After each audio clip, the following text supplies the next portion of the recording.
मेरे पीछे आपको बेहद खूबसूरत और नई नवेली पुल दिखाई दे रही है।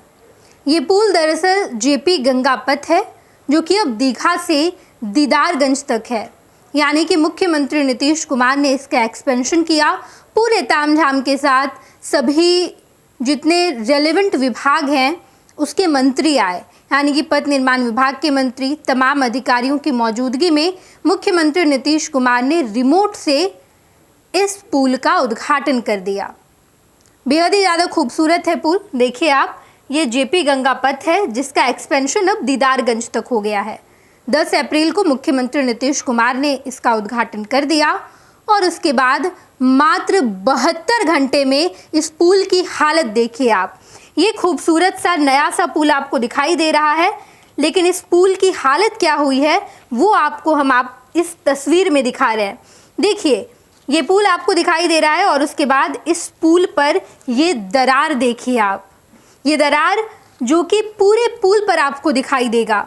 और जब इस बारे में विभाग के इंजीनियर से पूछा गया तो इंजीनियर ने कहा कि ये दरार नहीं, ये गैप है। पूरी टेक्निकल टीम अपनी अपनी टेक्निक से बताने की कोशिश कर रही है, लेकिन हमें जो दिखाई दे रहा है और जो हम आपको दिखा रहे हैं, ये साफ तौर पर आप देख पाएंगे कि यहाँ एक लंबा दरार दिखाई देगा। काफ़ी गहरा दरार ये दिखाई दे रहा है और ये सब कुछ मात्र 72 घंटे के बाद ही हो गया। नीतीश कुमार 10 अप्रैल को इस पुल का उद्घाटन किए और 72 घंटे में ये हाल हो गया। काफ़ी करोड़ों रुपए खर्च किए गए इस पुल के निर्माण में। मुख्यमंत्री नीतीश कुमार मरीन ड्राइव के तहत गंगा के किनारे इस पुल का निर्माण कर रहे हैं, जहां पर ये कहा गया कि अब पटना शहर में जाम नहीं लगेगा। पटना से जो लोग बाहर जाते हैं, दूसरे ज़िले जाते हैं, या फिर दूसरे ज़िले के लोग पटना शहर आते हैं इलाज के पर्पज़ से, व्यवसाय के पर्पज़ से, तो अब उन्हें 8-10 घंटे जाम में फंसे रहने की ज़रूरत नहीं है, बल्कि मात्र 45 मिनट में वो शहर से बाहर चले जाएंगे। इस तरीके की तमाम बातें कही गई, लेकिन ये देखिए आप, 72 घंटे में इस पुल का हश्र क्या हो गया है। बीचों बीच आपको दरार दिखाई दे रही है।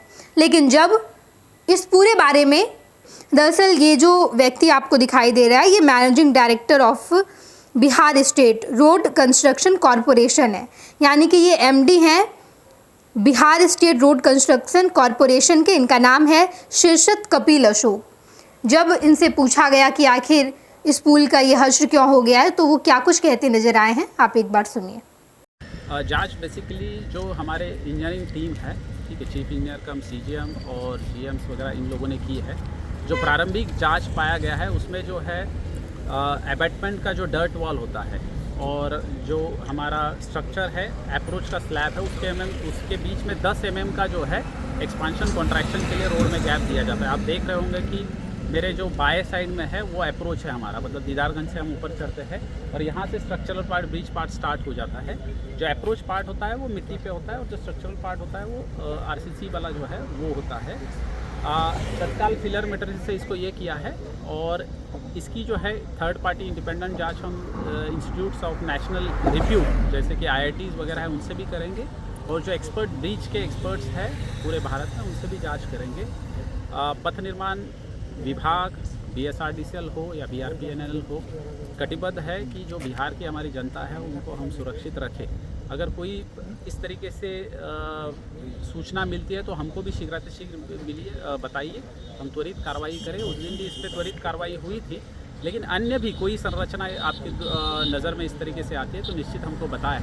और कोई इन्फॉर्मेशन अगर आपको चाहिए तो वेल इन्फॉर्म इन्फॉर्मेशन देने के लिए हम यहाँ पे हैं। हमारे CGMs है, हमारे GMs है, चीफ इंजीनियर्स है, विभाग के पदाधिकारी है। निश्चित हम जो है आपके साथ रहेंगे और सभी हमारे मीडिया के साथी हो या आम जनमानस हो, उनसे भी अनुरोध यही रहेगा कि पैनिक होने की कोई आवश्यकता नहीं। आप देख रहे हैं कि ट्रैफिक स्मूथली जा रहा है यहाँ से। इवन जो है लोग भी जो है रेगुलरली आ रहे हैं और कहीं पे भी जो है नॉट ए सिंगल टाइम जो है इस रोड को हम लोगों ने ब्लॉक किया है। आप निश्चिंत होकर जो है इस रोड से गुजर सकते हैं। धन्यवाद, थैंक यू। आपने देखा कि अलग अलग तरीके से विभाग के जितने अधिकारी हैं वो अपनी सफाई दे रहे हैं, लेकिन सच्चाई जो है वो सच्चाई आपकी आंखों के सामने है कि पुल का क्या हश्र हो गया है। और जब इस बारे में विभाग के इंजीनियर से, बड़े बड़े पदाधिकारियों से पूछा गया तो उनके पास कोई जवाब नहीं था। जवाब उन्होंने क्या दिया कि हम जब अप्रोच और यहाँ से जब हम पुल का निर्माण कर रहे हैं तो अप्रोच जो है वो मिट्टी का है, और जब पुल का निर्माण हुआ यहाँ से स्ट्रक्चर जहाँ से शुरू हुआ है वो कंक्रीट का है, और इन दोनों के बीच कम से कम 10 सेंटीमीटर का गैप दिया जाता है, और यही गैप आपको दिखाई दे रहा है। ये कोई दरार नहीं बल्कि गैप है। लेकिन बड़ा सवाल बिहार सरकार पर, बड़ा सवाल इस विभाग पर, विभाग के मंत्री पर कि आप कैसा काम करवा रहे हैं। क्या यहाँ पर अच्छे तरीके से जितने मजदूर हैं वो काम नहीं कर रहे थे, जितने इंजीनियर्स हैं वो काम नहीं कर रहे थे, या फिर ये विभाग की बड़ी लापरवाही है, या फिर इस पुल के निर्माण में जितने भी सामान का इस्तेमाल किया गया है, जो भी सीमेंट का, बालू का, कंक्रीट का, क्या वो सही है या नहीं है, क्या उसमें कोई खराबी है। जांच का विषय है ये, और जांच हो रहा है। लेकिन मुख्यमंत्री नीतीश कुमार के विभाग के इस कारनामे के बाद अब बिहार की जनता के विश्वास में भी दरार पैदा हो गया है। क्या बिहार की जनता नीतीश कुमार पर विश्वास करेगी? क्योंकि आए दिन इस तरीके की पुल की घटनाएं सामने निकल कर आती है, जहां पर कभी पुल बनने के बाद उस पर तुरंत दरार दिखाई देने लग जाता है, कभी कहीं कुछ और हो जाता है, कहीं पुल धराशायी हो जाता है, और उसके बाद जब सवाल उठाए जाते हैं तो अधिकारी घुमाने की कोशिश करते हैं। जो जवाब है वो जवाब नहीं देंगे, लेकिन इधर उधर घुमाएंगे ज़रूर।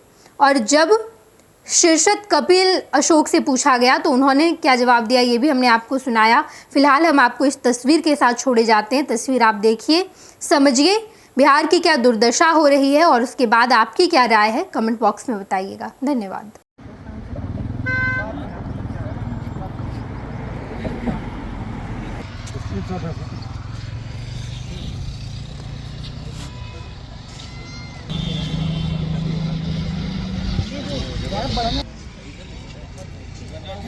एक साल से ज़्यादा बना हुआ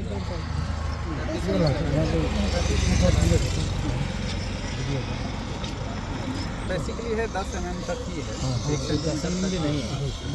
तुम इधर आओ ना, पीछे आओ ना।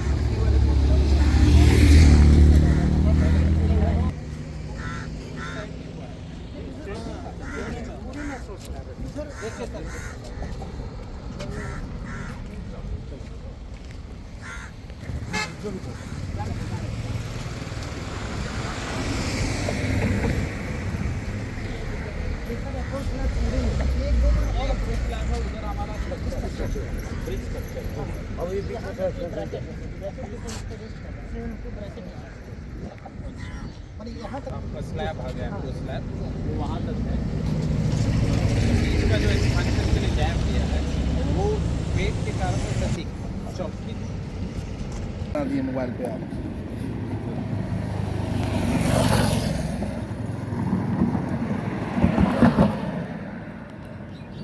और इसका भी ऐसे टाइम फ्रेम